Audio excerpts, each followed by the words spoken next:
Let's go and bring up the cast of Cobra Kai. Up first is Mr. Martin Kove.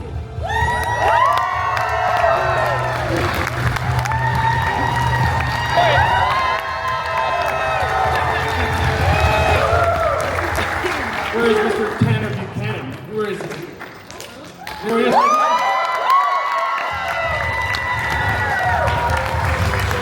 Mary Mauser, welcome her to the stage, and a special guest with her. Yeah, we'll also give her lady a special introduction too, right? This is Lady Charlotte. Everybody give it up for Lady Charlotte. And finally, Dallas Dupree Young. We'll bring him up to the stage. Welcome to San Antonio, Dallas. You want to take that group chair back? Y'all too squeezed? Somebody can sit there if you want. Get a little space if you want. Well, you see, I'm going to sit right here, yeah. I'm going to sit right here, yeah. I'm good. First of all, welcome to San Antonio. Welcome. Thank you. I always ask everybody, is this y'all's first time? Start off with you, first time here? Yeah? Yeah, go ahead. Yeah, you've been here before, right? San Antonio a few times? Yeah, you've done a few cons here, right? 5 years ago. Oh, yeah? Oh, yeah. 5 years ago. There you go. 5 years ago. Yeah. What are you, Dallas? I've been here a few times. I'm from Houston, Texas. So. We got a local. Hey, Dallas. Go Spurs.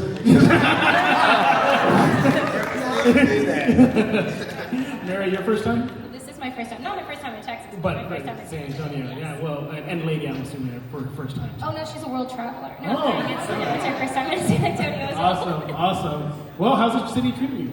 The city's been great so far. Yeah. It's been such a great experience, and I've been loving the ComiCon so far. So Yeah. San Antonio treating you all well? Yeah. Yeah, everybody's been so wonderful. And Yeah. It's been I don't know, it's a little warmer than I was expecting. Yes. For October. Yeah. But that's okay. It's very sunny and beautiful. Yeah, for us native San Antonians, we're already putting our jackets around all this time. Yeah, we think this is too cold already. But nevertheless, again, welcome to San Antonio. Welcome to Big Texas Con. I'm glad y'all are here to take part with us in this very, very fun Cobra Kai panel. And as a matter of fact, fellas and ladies and gentlemen, there's a lot of fans here. This one fan here, she said she got everything signed from y'all, like literally. Show them what you have. Look at this. She has all y'all. Look at that. I love that. That's awesome. And then this young lady here, look what she has. She says she picked up that from y'all. Oh, yes, There we go. Yeah. I'll start with Martin. When you see young fans, since you've been in the franchise since day one, Did you buy that you here? see how it still connects with younger fans. What does that mean for you, the whole Karate Kid, Cobra Kai universe? Well, I think it's really exciting that the parents have passed on the classic experience of watching Karate Kid. Right. You know, it really validates what a good movie can do because parents would pass it on to their children. Mm-hmm. They wouldn't just rave about it because they were teenagers when they saw it back in 1984. It was good enough to pass down the information to the kids. And sometimes, I mean, I believe that parents will see the children watching Cobra Kai, whether they were 12 or 15 or 18, didn't matter. And they'd say, would you like to see what we grew up on? It's the same actors. Yeah. And then all of a sudden they show them Karate Kid 1, 2, and 3. The kids like it.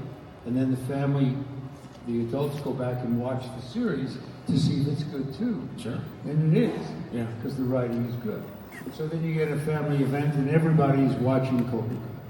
You know, 40 years after 1984. Right. You know? Yeah. So it makes you feel like you're part of something with a really classy writing. Otherwise it wouldn't work. Yeah, right. Yeah. Definitely wouldn't have worked. If the writing wasn't there in Cobra Kai, it didn't matter how good Karate Kid was. Yeah. You know? And what's really cool about Cobra Kai was that it started out as a YouTube show. Didn't it? That's where it started from. And then it just gained so much popularity that it just grew into this now. I guess none of y'all were surprised that was going to happen, right? Start with you, Dallas. Were you surprised that Cobra Kai just took off the way it did? I felt like as soon as it moved to Netflix, I knew like, oh, everything was definitely going to change. So my first season was the first year that or the second year was on Netflix because it came out. They posted all 3 seasons, right? 3 seasons so far, and then I came in season 4. I had already knew about Cobra Kai, I'd been familiar with that, never checked out the series yet. But then as soon as it came to Netflix, I binge watched the entire show, and then 2 weeks later found out that I got the role, and then to see myself on Netflix was so different. I was like, this is actually insane. Definitely changed my life for the better. But nah, I feel like this show really deserved it because the 3 seasons, even before I got it, I mean, it was just incredible ensemble. And I'm so glad that everybody was really enjoying it. All right, so tell us about the audition. How did that go for you? Okay, so the audition was December of 2020. I'll never forget it. I just sending in another self-tape, right? And I'm just like, okay, this is incredible because I see 2 cast members. It said 2 cast members on the breakdown. It said Ralph Macchio and William Zabka. And I'm like, word, oh, wait a minute, hold up. I know exactly who that is. Okay, so I did the audition, and a few weeks later, they came back and was like, okay, we want to do a callback. And we did it on Zoom because obviously it was right in the mix of COVID. Oh, that's right, yeah. And it was about 10 people on that Zoom, and I did a few different scenes from Kenny showing the different emotions of his entire arc from season 4. And then as soon as I finished it, about a week later, I found out that I got the role. And it was perfect because I was already in Atlanta filming another project. And then I went right from that project the next day, right into Cobra Kai. And then I met Tanner that first day when we were training. Yeah. And well, I was training, he just came to meet me. Yeah, that was my first time. Yeah. Awesome. And then when you got the news, I bet you were just like, wait, what? I was like, oh, there's no way. Like, this is incredible. You know, I mean, I grew up watching it. So being a part of a show like this was. Hey. Said he grew up watching you. Yeah. My bad. I didn't mean nothing by that. Well, you know, for you, your character carries on the LaRusso name, Sam LaRusso. You know, what was that like for you, trying to still carry that, I guess, that vibe, that family legacy that the original movies that he was on carried on to today? I mean, I was very honored, felt very lucky to get to be a LaRusso, especially with Ralph as the helm of that ship. He welcomed me in with open arms, and Courtney Hagler, who played Amanda LaRusso, was also, she's so funny. She's so, and she's like that in real life too, like off camera, she's so witty, she's so quick. Griffin, I love to tease him, so everybody has to agree to never tell him I said so, but he's really talented and a very cool kid, and so we felt like this little unit, especially when we started the show, and my character hadn't branched into karate in the show yet. She had her stint of karate as a kid and then had quit.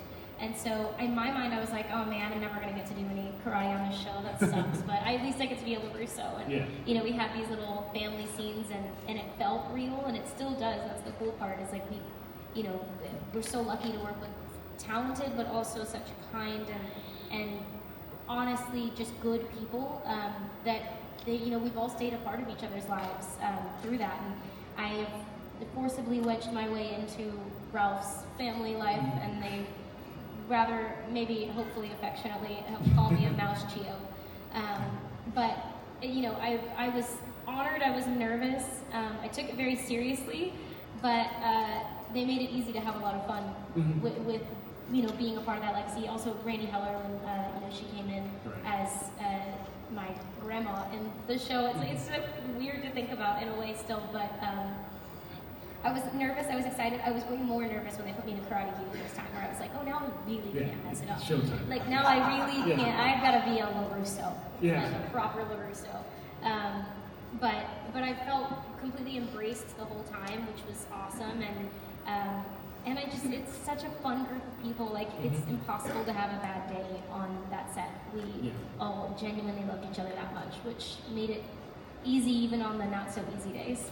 Did you originally audition for Sam, or how did that happen? Well, so technically, I slept through my first audition, and I Wait, have to be you rather slept honest through it? about it. Oh yeah, I did. Oh, you gotta tell us how that happened. I didn't remember that I had said audition, and which, by the way, like, I'm kind of really absurd about my scheduling, so I'm shocked that I completely missed that, but I did. And had I not been reminded, wouldn't have even clocked it. But luckily, I was reminded, called my agent, I was like, oh my God, please, will they still see me? And they were like, well, we'll check. And they called me back. They were like, well, they're seeing Miguel's tomorrow, but they're willing to still see you. I was like, okay, cool. And I went in, and so I was the only Samantha, so I had no idea who I kind of was like up against. Sure. I didn't know like what else they were thinking of for the role of Sam, because I wasn't seeing anybody else in the waiting room with me. And then by the time I got to the final casting call, which up to this point, by the way, I have never seen a Karate Kid film. I have since had words with my parents. That was, in my opinion, unfair to me. But like some parental skills there. Yeah, I was like, what the heck? Yeah. But no, I had never seen. I didn't know what I guess I was getting myself into fully, and then went to the final casting call. There was down to 3 possible Samanthas, so I saw the other 2 there, and I was like, okay, I think we all kind of have the same vibe. I feel like we're, all in the same realm, like age-wise, I was like, okay, maybe this could work. Hopefully they're looking for somebody like me. And then I got to go in and meet Ralph for the first time, and I was super nervous. And when I get nervous, I'm a talker, so I word vomited all over everybody in there. And I could see Ralph's face, just kind of like, okay. But he went with it. He took it in stride, and half of that chemistry read was really them just sitting me and Ralph next to each other and watching us interact and see whether or not we had chemistry, whether or not we could be father and daughter. And he immediately started teasing me about, I was like, oh, I'm originally from Arkansas. He's teasing me about Arkansas. He's like, oh, you're Mary Queen of Arkansas, and like the song, which he still to this day nicknamed me. But yeah, I felt like just super lucky, because again, technically that might not have worked out in my favor. So I think the stars aligned in all the right way, and I'm very grateful that I've gotten to be here. It's just so wild how one little drop in like the pond could have caused so much ripple effects. Yeah, sure. If they didn't do that thing. But I'm glad it worked out. So happy Me it too, worked out. thank Yeah. Tanner, what was it like for you entering this universe, this Cobra Kai Karate Kid universe? Did the weight of it ever hit you? Or one point you're like, whoa, wait a minute, this is Cobra Kai, this is Karate Kid.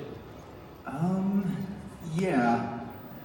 Sorry, I'm mesmerized by these kaleidoscope lights back there. You guys can't see them, but I'm staring. Anyway.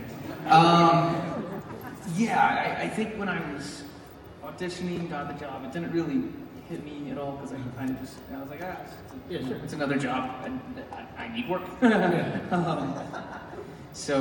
I think it really hit me. It wasn't my first day, but I've said it a couple times today. First time I was with Ralph, one of my first days on set was the montage in season 1 where I'm doing all this stuff with the Russo auto dealership. And when I got there that day, I realized I didn't know what the correct way to do wax on, wax off was. And it's like, and I was like, man, I guess I'll, and then it clicked to me, I guess I'll ask the Karate Kid to stand right there and show me how to do wax on and wax off correctly, so that way I'm doing it in the scene. And he was super nice about it, but I think that's kind of like, when it hit me, I was like, oh, this is real. Something that's everybody in the entire world knows. Yeah. And then I was like, oh, I completely forgot it. This isn't just another job. I gotta like be focused. Expectations. Yeah. Right. Well, was there a moment like when you were maybe not working out on the set, just out and about, where you started getting recognized? Hey, wait a minute. Hey, hold on here. It wasn't until it was during COVID. Oh, yeah. Because after I moved over to Netflix, that's when kind of the entire world kind of started noticing it, and I didn't go out much during COVID. I kind of mostly stayed in. But what the weird one was is when I did start going out and I was wearing a mask, everybody would start clocking me, and I didn't know what was happening, and they would all come up and ask about Cobra Kai, and I was like, how did you recognize me? Yeah. It was, and they were like, oh, it's your eyes. It's your eyes, it's your eyes. So I didn't really, we were 3 seasons in, and I hadn't really gotten recognized. So it was kind of an odd thing for it. Sure. It was kind of an overnight thing where just one day it was non-existent, and all of a sudden it just boom, takes off. What was it like putting on that gi for that first time? Oh, in season 1? Yeah. I had not a clue what I was doing. I don't think I was nervous. I was too focused on trying to figure out if I was gonna do the fighting correctly. I was so worried about hurting somebody, even in the last episode of season 1. Our stunt coordinator at the time, all the montage stuff, he'd come up every take and he'd go, you have to look like you're actually hitting them. I'm like, I don't want to hit them. He's like, well, then you have to put more power into it and pull it back, or tap them a little bit more because you're not even touching them right now. Like, at least, like, just do a little... some contact. Yeah, make some contact. And I'm like, I can't. I don't want to hurt them. I don't want to... He's like, you're not going to hurt them. Don't worry. I'm like, oh, okay, thanks. I'll just go for it. So it was more nervousness, really, than, than feeling good about myself. Exactly, yeah, because again, fans love the action, fans love the fight sequences, and you got to deliver. And there probably was a lot on you to deliver, and as you mentioned, they were telling you, hey, deliver. Do I was it. gonna say now, into season 6, it feels a lot more natural. It's a lot more fun because we got a little bit more money, so our gis are a little bit nicer and a little bit snappier and a lot more fun. Now you want to like put more power behind it because you can get the gis to kind of snap and break, and it's that's a lot more. Awesome. I want to go back to Martin here. John Kreese, iconic villain. Up until today, did you like his arc? How it began to how it ended? Do you think it was appropriate for him, John Kreese, to see the way he exited?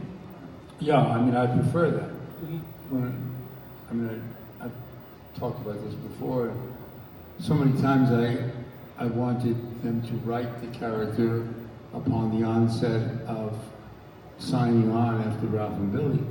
And I said, if you write him vulnerably, if you write him with some colors and an arc, and we end up with redemption at the end, I'm really interested in doing the show. And they agreed, the 3 writers agreed. And, they were really zeroed in on, they kept telling me, to give you an idea of how they pay attention to the characters. It was kind of absurd. My kids were doing a podcast and they were the guests on the podcast. And ultimately, they confessed that because I was told I was going to be in season 1, episode 10, I was going to be very upset about that I wanted to be in the 5th episode, the 6th episode. And they thought I was going to get real angry and punch them out. They really thought that. And I said, it's totally absurd. I'm an actor. And they confessed that they were very nervous about offering that, and that they were afraid I was going to be very upset and lose my temper. I thought, well, you're really into the character. It's a testament to you. You're bringing out that character. But that was like 3 years later on my kids' podcast. They were guests and they confessed to that. I thought it was totally absurd. But that's how much they cared. And I liked the fact that they kept their promise. And season 6 is my favorite. Why is it your favorite? Because it showed the vulnerability of the character that I had been searching for so long. And it was always, I never thought he was a villain. I always thought he was a misunderstood character. And I like playing vulnerability. Sometimes I cry at supermarket over things, I mean, I like playing those kind of characters. Right. And I've played enough tough guys in so many movies that I like playing the vulnerable. And I really enjoy it. And what we did in season 6, crying in each other's arms and redeeming myself, and that to me was the best thing in all 6 years of doing the show. That's awesome. Hey, show of hands here if you all believe John Kreese was misunderstood. Yeah, I think so. Look at that. I think so. They agree. Thank you. Because we all know Terry Silver was There you go. the the thing about Terry Silver was that Terry Silver was written into Karate Kid 3 because the whole script was written about John Kreese training Mike Barnes, training Ralph, and I couldn't do it because I got a TV series. So there wasn't any way, the script was written for me by Robert Kamen. I couldn't do it. And they didn't want a chance at me shooting on weekends. So the bottom line is they brought in a new character called Terry Silver. And he's supposed to be a friend.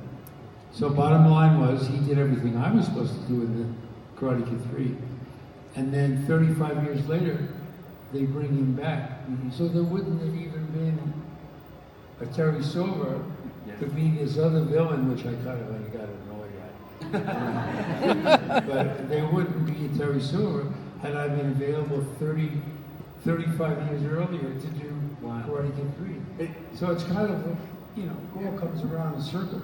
It's kind of like so many ripple effects. I mean, Mary, she talked about, she slept through the audition, the first one. And then now you could have made it, and then birth Silver, the character of Silver. So, and we all, Billy Ralph and I used to say, why are we bringing in so many young people in the show? Why are they bringing in so many young people?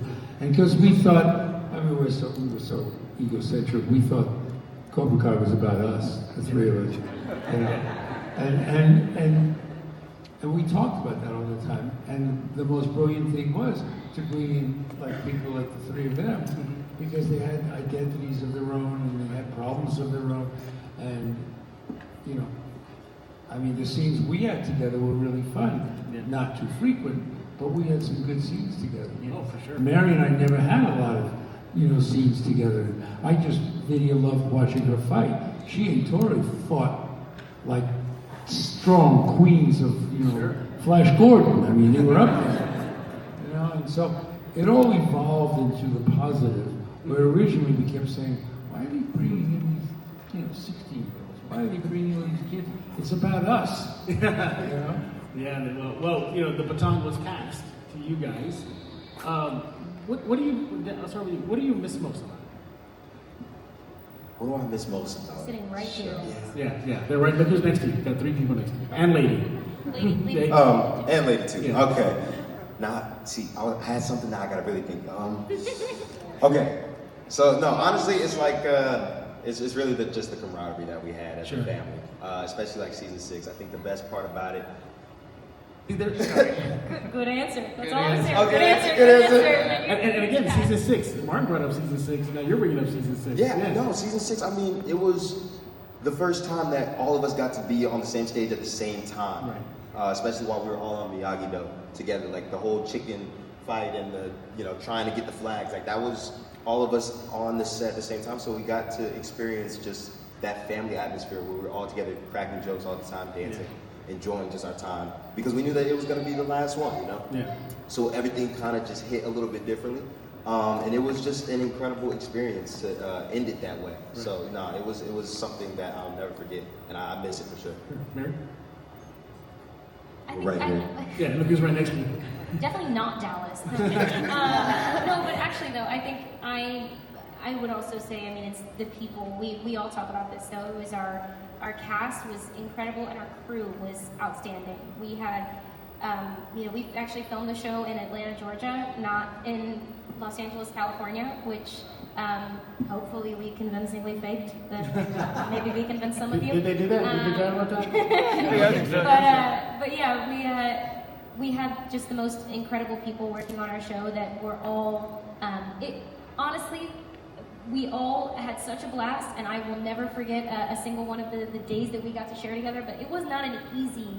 It wasn't simple, I should say. It was easy because we had each other. It was easy because we loved what we were doing, and everybody there though had to be just as committed as everybody else. There couldn't be any cog in the machine that wasn't pulling its weight, and we all had to want to power through those really long days. And we were honored, I think, to be able to do as much of the stunt work as we were able to do, but that was because we had a team that wanted to support us being able to do that. So they spent the time training us and preparing our bodies to be able to handle hours and hours of stunt days. But in order for those days to happen, you need, every single person has to be on the same team and working for the same thing.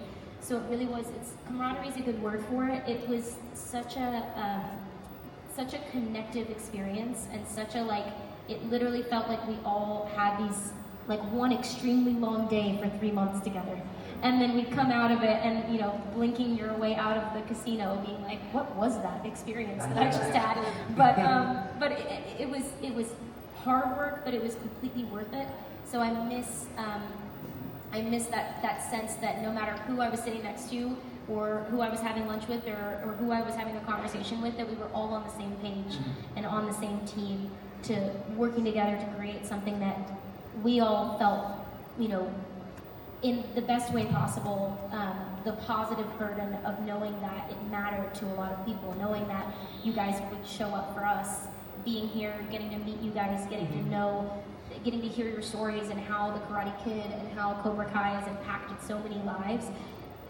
We carried that with us on set every day, and knowing that the importance of every small decision mattered. It mattered if you could see in the deep background of a shot that somebody was wearing shoes on the mat when you weren't supposed to. It mattered to us that, and of course, at the end of the day, we're all human, and so there's plenty of slip-ups and flubs and things that we learned as we went, but there was this sense of pride and companionship and passion for the same goal that I feel like we all went home at the end of the night spent, but happy to be there and excited to show up the next day at 3 o'clock in the morning and start it all over again.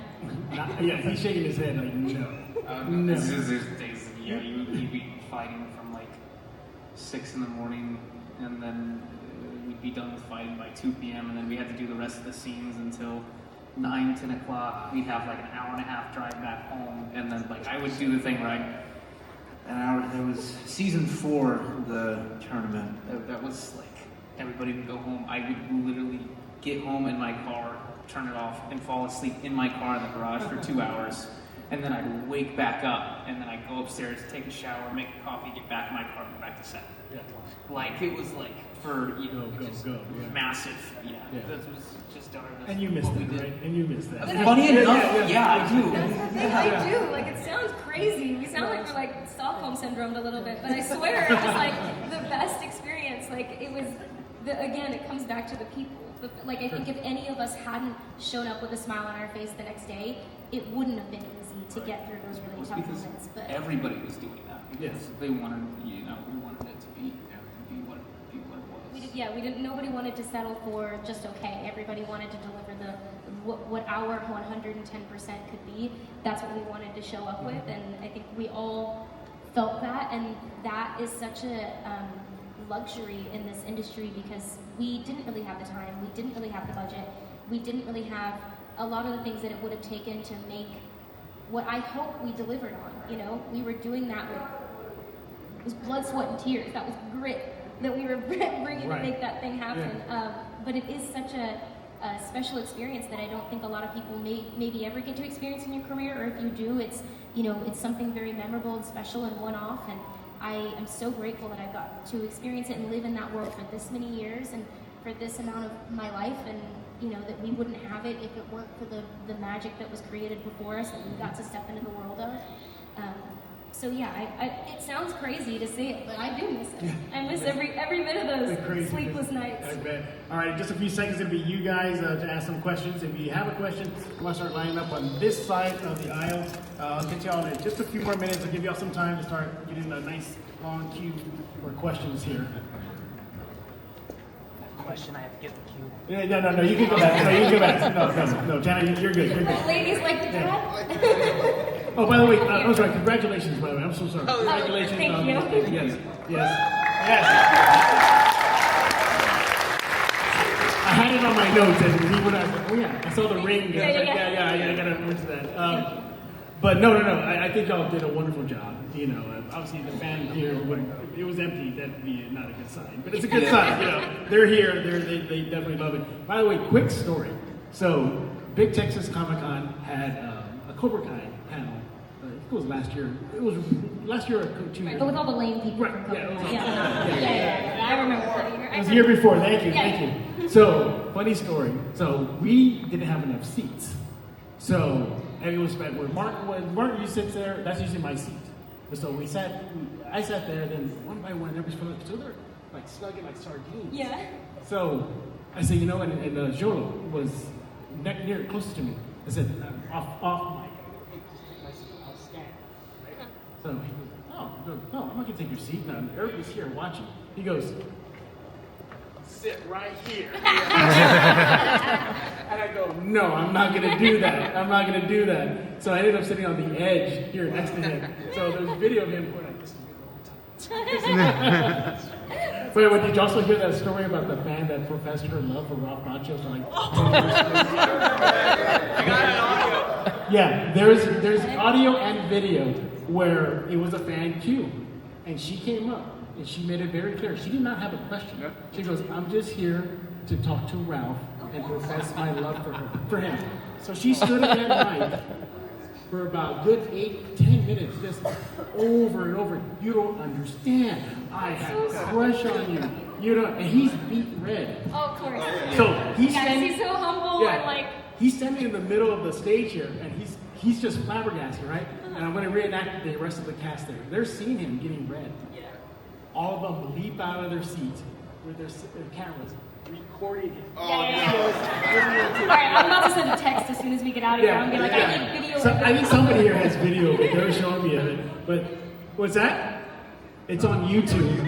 Yeah, it's on YouTube. You would just be laughing.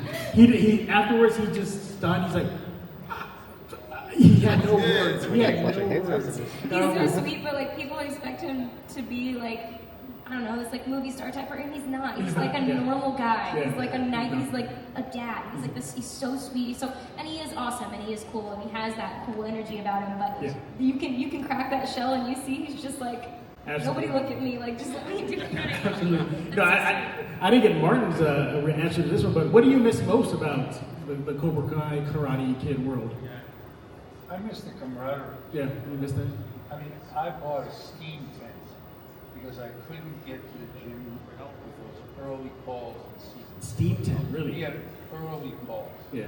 And, you know, you want to look better and you want to wake up out of the sheets and get down to the set. There's only so much makeup. There's only so much makeup can do, you know, and you're working really hard. You're working late hours. You're getting up early. Everything was overdone. We had too many scenes to do in a period of time. But last season, you want to do it well. So I would get into this steam tent, this tent that I bought. And I would do 20 minutes, 30 minutes every day. And then we'd go to the set, and I would go to the set with the makeup lady who lived in the same building. And still I didn't look good. You know? And you say to yourself, finally, you just give way to the work. Yeah. So I kind of like think, you know, it's not going to be like I can go to the gym and work out for an hour and a half and then come on the set and look appropriate. The bottom line was you gave way to the work. The hell with how you looked, because the work was well written and the scenarios were great. And we shot in 12-degree weather when we were making that Korean, when Ralph was directing in the beginning of season 6. It was in Atlanta. It was 12 degrees. You couldn't even close your hand. But you had to make it look like 60 degrees Korea. So you gave way to, I miss that. I miss the intensity and the love that I had for the people and the scenario that seemed to mean so much to so many people out there. We meant a lot to a lot of people. And until you get that feedback from these people at Comic-Cons or just in general, you don't know how good and how much life you brought into some of the people's world. I never heard that doing Cagney and Lacey. I've done 5 other series. I've never heard that kind of thing. I never heard it from Rambo. I never heard it from God knows whatever that I've done, but from Cobra Kai, it really affected a lot of people in a very positive way. Awesome. And that's what I miss that the most. Awesome. That's great. That's great. Yes.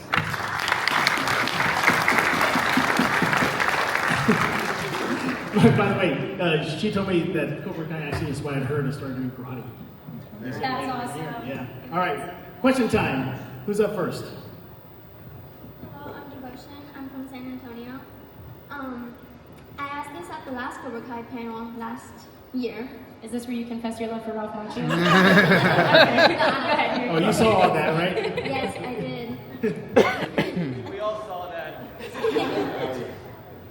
But my question is, I am a dancer and an actor, so I just want, like, is there any advice that y'all can give to me, like, while being a dancer and an actor? Take the lead answer.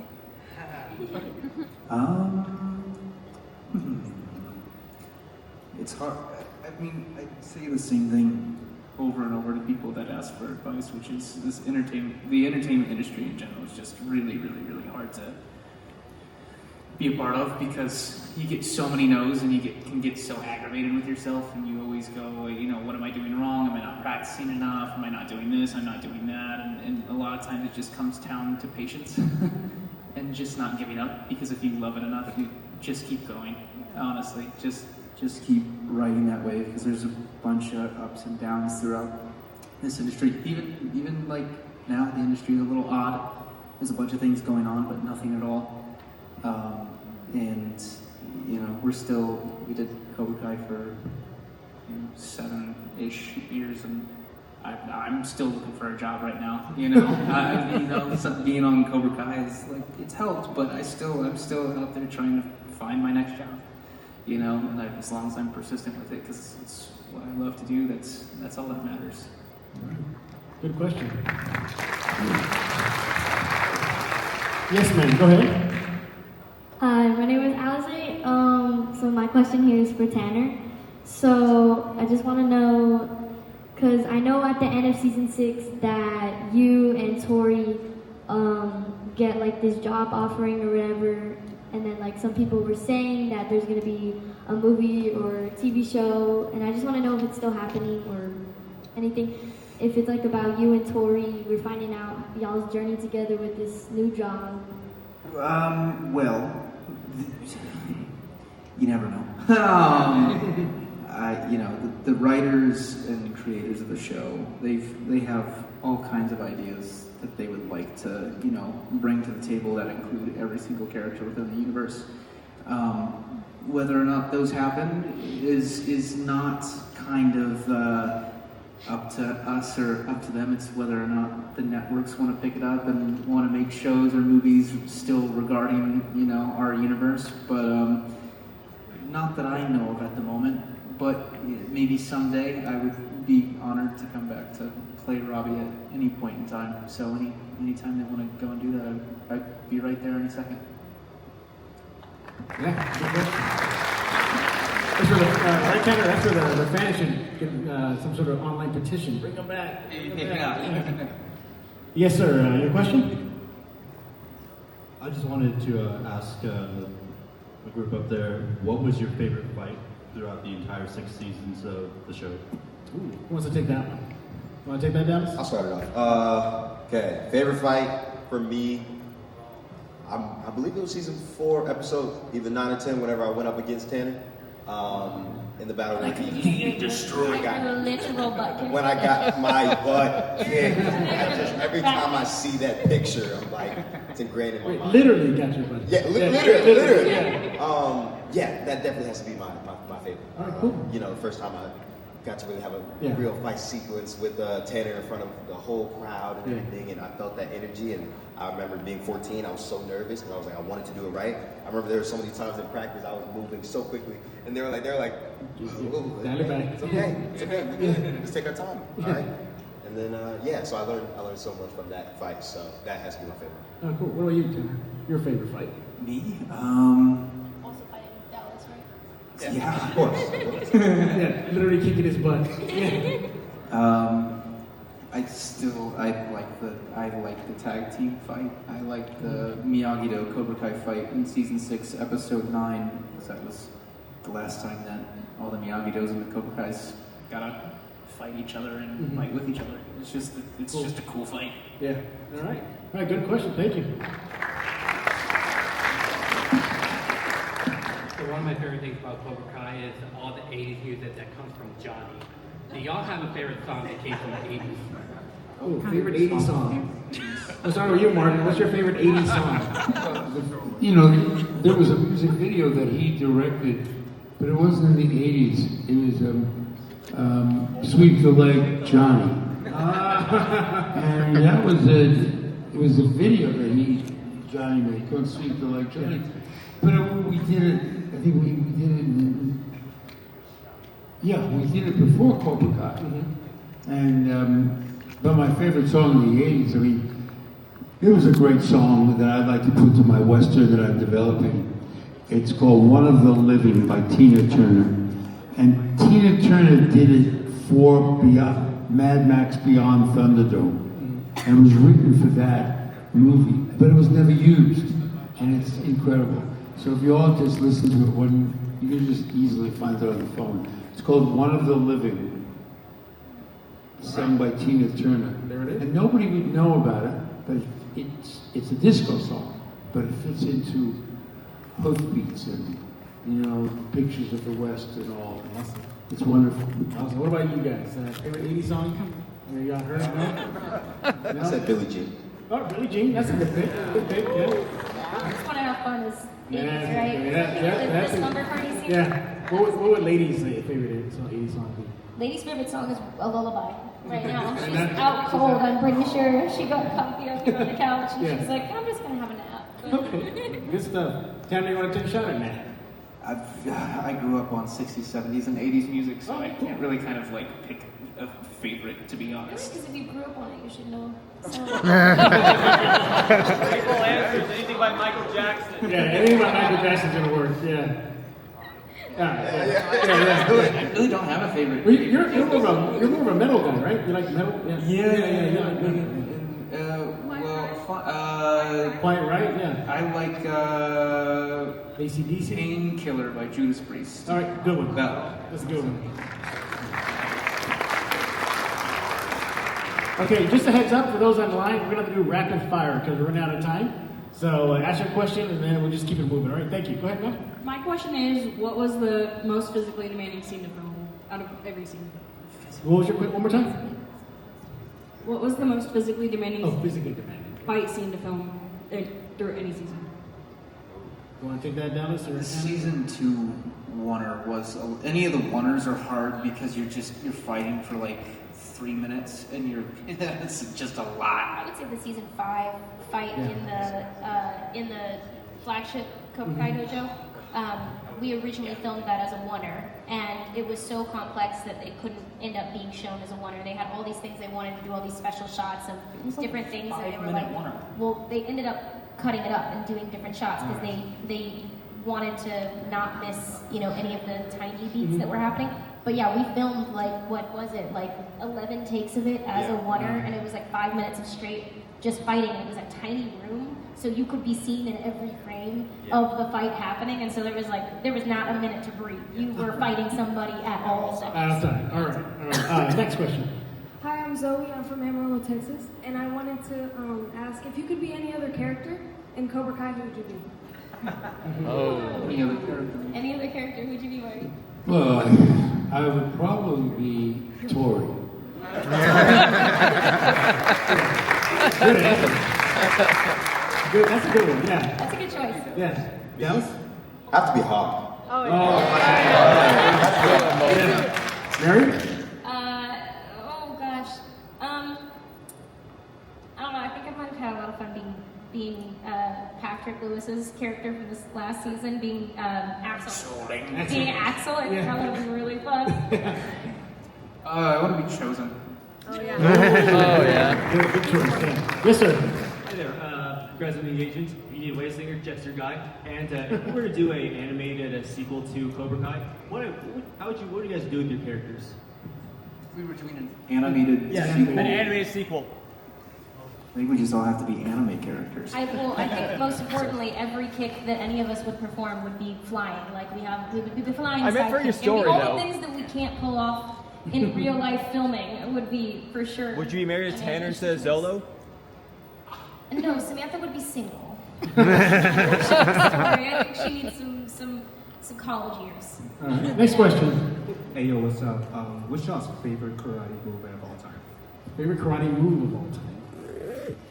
Ooh, I'd say the Tornado Kick. Tornado Kick. Yeah. That's right. The Shinso 5 kata was part of my black belt test, and that holds a very near and dear place in my heart. So I would say that The that movie entire you do kata. when you crawl on the wall.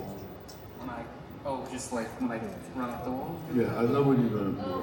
Like in juvie? In you're talking juvie? about? Well, several times you've done Yeah, I it. guess so, right? It's true, I don't know. Do we have a name for that? Run up the wall. Yeah, I like when Tanner goes up the wall. Like a fly. He just flies up the wall and comes back down again and kicks you on the way down. He's done it many times. I always thought it was true. I always tried to do it and I broke my neck on this fight. but I always loved that move because it's not a kind of move you learn from somebody else. It's the kind of move you did. You created by yourself. Just try things. No, See if it works. But it's very much of a dance move, incorporated the violence of our martial arts. Awesome. All right. Yes, sir. Hi, my name is coincidentally Sam, and my question is, what's y'all's go-to process for getting into character? Music. Yeah, I would say music as well, but for Samantha, it's also just like sitting down and hanging out with Ralph for 5 minutes, and I'm like, oh yeah, that's right. You know, I don't know. He has great wisdoms, and also just is a little bit intimidating still in the kindest way possible. It reminds me to check in and be a LaRusso. Music's really good for me as well. Taking time just to like realize what the character was going through in the prior scenes as well. Because you mix and match with scenes. You never know. Sometimes you might do a scene later on in the show, and you got to kind of figure out, okay, this happened in the script before. The character's going through this. Okay, step into his shoes and then deliver. So that's what I think about. All right, good one. All right, we're going to do rapid fire now, guys, and we're running out of time with them. Hello, my name is Dan, and my question is, for each one of your characters, there is an aspect of a bully, either being the bully or being bullied. How did you take that, or the choices that you made for your characters? Somebody just want to answer that question, and then we'll go. I would argue, I would give what I think is maybe, hopefully, a brief, helpful answer is that, in my opinion, I think we all took turns being both the bully and the bullied. And I think the thing that I at least took away from that, and I think a lot of us did, is that, first of all, perspective matters. The perspective of the person who's on the other side of that conversation is going to be able to say whether you're the good guy or the bad guy. And I think the most important lesson in all of that is to sit back, listen, and your ego is never as valuable as the emotions of the person that you're having a conversation with. Strike first, strike hard. And the final question of the panel right here. My question is for Kreese. What was your relationship like with Ralph Macchio in real life? Well, Ralph is, he's very much about, Ralph knows every word from The Godfather. Ralph, he worked with Coppola, and we have a big background, a larger background in film than I do with Billy. And we're always doing imitations. We have a very good cinematic relationship in regard to quotes and histories because he's closer to my age, and we both love the same kind of films. It's really terrific.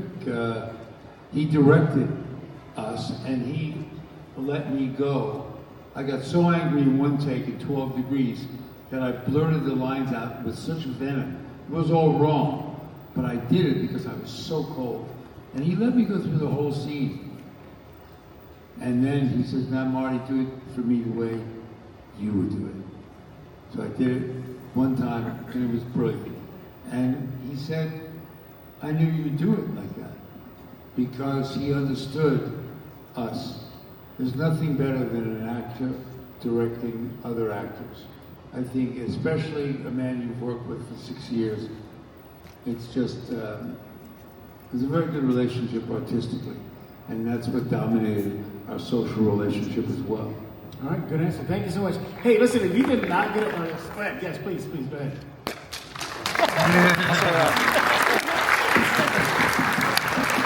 If you did not get a question in, not a problem, because your booths are going to be open, right? As soon as we're done here. Yeah, so go down to their tables, get in line, get yourself a selfie, photo, the works, right? You guys do everything else. They're all weekend. They're all weekend, yeah. And we can't, Dallas, we can't let you go without giving you a Go Spurs Go sunglasses there, because you're from Houston.